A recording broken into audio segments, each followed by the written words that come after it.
ये सरकार दो आलम सल्लल्लाहु अलैहि वसल्लम की आदत मुबारक ये थी कि मरीज़ को दम भी करते, उसको मशवरा भी देते, उसको दुआएं भी देते। एक सहाबी बीमार थे मक्का में, सरकार दो आलम सल्लल्लाहु अलैहि वसल्लम तशरीफ़ ले गए, देखा तो वो बेहोश थे।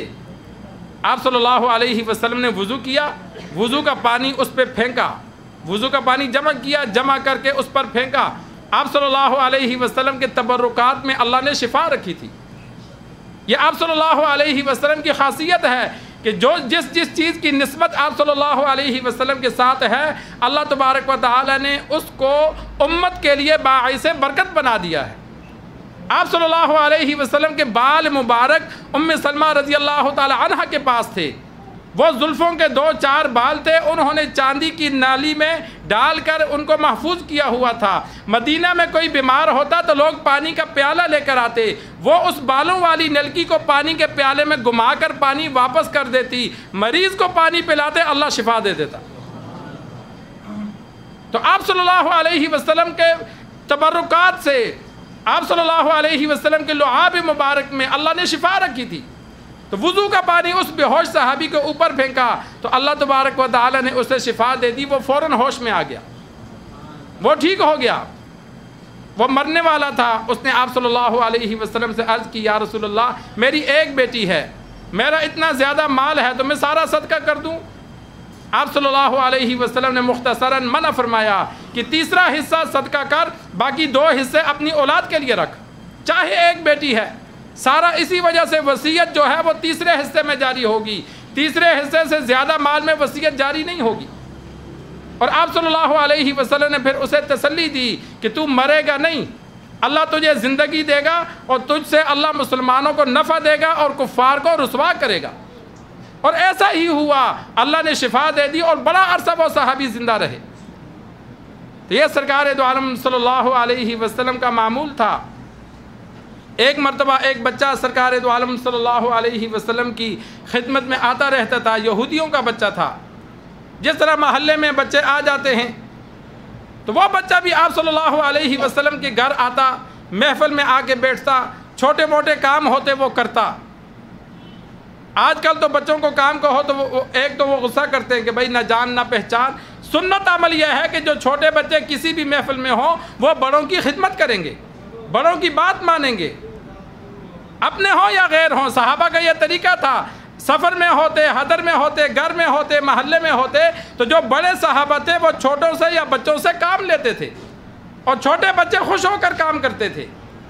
और बसा औकात महल्ले में जो बुज़ुर्ग होते थे, वलीउल्लाह होते थे, उनके घरों में लोग अपने बच्चों को खुद भेज देते थे कि भाई जाओ वहाँ रहो, जो छोटा मोटा काम हो वो कर लेना।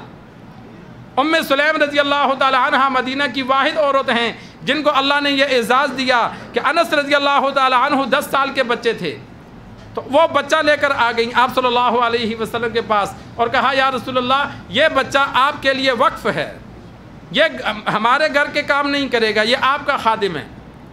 सुबह उठेगा आपके घर आएगा, शाम तक ये आपके घर के काम करेगा। 10 साल अनस रज़ी अल्लाह ताला अन्हु ने आप सल्लल्लाहु अलैहि वसल्लम की मदीना में खिदमत की, घर के काम नहीं किए।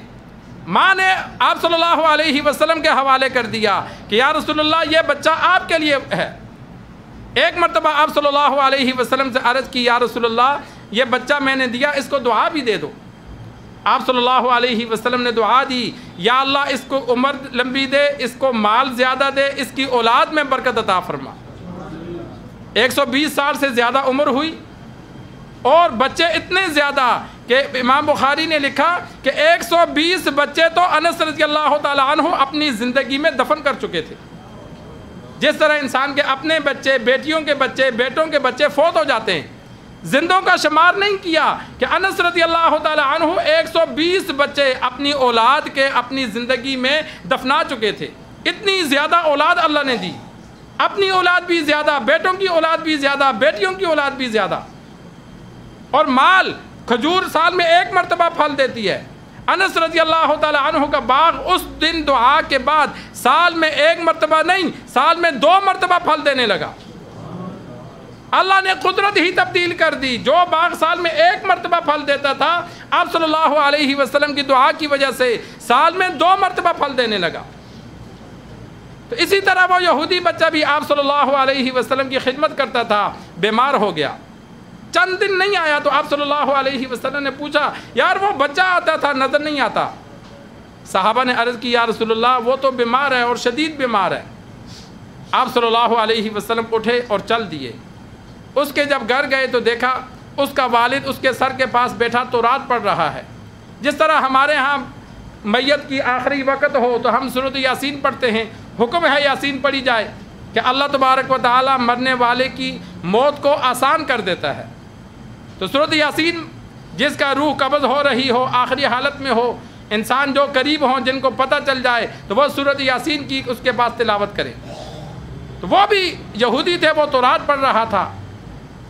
आप सल्लल्लाहु अलैहि वसल्लम गए, बच्चे का हाल पूछा और फिर बच्चे को कहा कि कलमा पढ़ ले, कुल ला इलाहा इल्लल्लाह। बच्चे ने वालिद की तरफ देखा तो वालिद ने कहा, अती अबुल कासिम, आप सल्लल्लाहु अलैहि वसल्लम की बात मान ले। घर में अरब का रिवाज था कि जो मेहमान आए तो उसका इकराम करते थे, ऐसी कोई बात नहीं करते जिससे उसको ज़िल्लत महसूस हो। तो आप सल्लल्लाहु अलैहि वसल्लम बतौर मेहमान बन कर गए। वो यहूदी भी खुश हुआ, बच्चे मेरी की इयादत के लिए आए। तो उसने बच्चे को कहा कि आप सल्लल्लाहु अलैहि वसल्लम की बात मान ले, कलमा पढ़ ले। बच्चे ने कलमा पढ़ लिया। जैसे ही बच्चे ने कलमा पढ़ा उसकी रूह परवास कर गई। आप सल्लल्लाहु अलैहि वसल्लम ने अल्लाह का शुक्र अदा किया कि मेरे आने की वजह से अल्लाह ने इसको जहन्नम से बचा लिया। फिर सहाबा को हुक्म दिया कि इसके वालिद को हटा दो, क्योंकि मुसलमान हो तो उसका कफन दफन मुसलमान करेंगे, फिर यहूदियों के तरीके पर नहीं किया जाएगा। अब वो मुसलमान हो चुका था तो इसलिए मना कर दिया कि यहूद के तरीके से इसका कफन दफन नहीं होगा, यह बच्चा वसूल कर लो और इसका कफन दफन जनाजा मुसलमानों की तरह अदा किया जाए। तो ये इयादत के चंद मसाइल थे। अल्लाह से दुआ है अल्लाह हमें दीन सीख कर समझ कर अमल करने की तौफीक अता फरमाए।